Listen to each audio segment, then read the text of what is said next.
मित्रों, कल्प साधना के संबंध में कल थोड़ी सी जानकारी दी थी कि यह कल्प आखिर है क्या।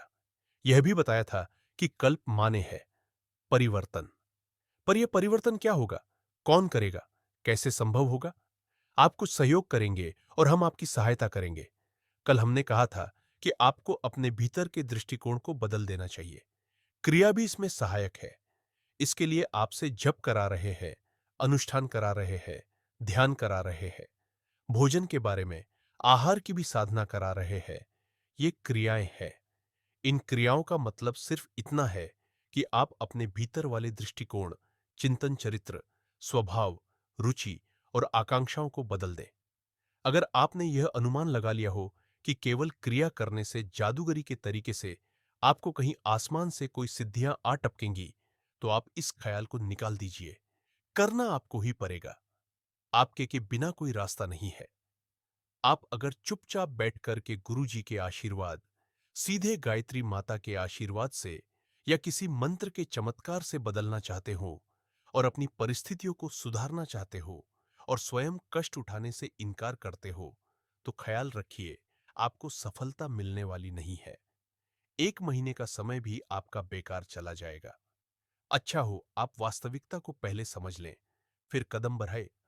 कल आपको यह बताया था कि किस तरीके से लोगों ने अपने आप को बदल लिया और मन स्थिति बदलने के बाद में परिस्थितियां किस तरीके से बदल गई। कायाकल्प का स्वरूप यही है। फिर कायाकल्प में करना क्या पड़ता है, चलिए इसके लिए एक उदाहरण मैं आपको सुनाऊंगा। वह उदाहरण महामना मालवीय जी का है। महामना मालवीय जी ने एक कायाकल्प किया था। वे भी यही सोचते थे कि शरीर का कायाकल्प होगा। हम कह चुके हैं कि शरीर का कायाकल्प संभव नहीं है, लेकिन मन का कायाकल्प करने के लिए भी प्रक्रिया वही इस्तेमाल करनी पड़ती है जो शरीर के कायाकल्प के लिए कभी की जाती रही होगी या कभी सफल होती रही होगी। महामना मालवीय जी का कायाकल्प कैसे हुआ था? मथुरा जिले में कोसी नाम की एक जगह है। उसके पास जंगल में एक महात्मा रहते थे। तपस्वी बाबा उनका नाम था। उन्होंने मालवीय जी से संपर्क स्थापित किया और कहा कि हम आपका कायाकल्प करा देंगे, आपके बुढ़ापे को जवानी में बदल देंगे। यह प्रक्रिया जिस तरीके से इस्तेमाल की गई, यह आपके लिए बहुत ध्यान देने लायक है और आपके मानसिक कायाकल्प में वह प्रक्रिया जरूर सहायता कर सकती है।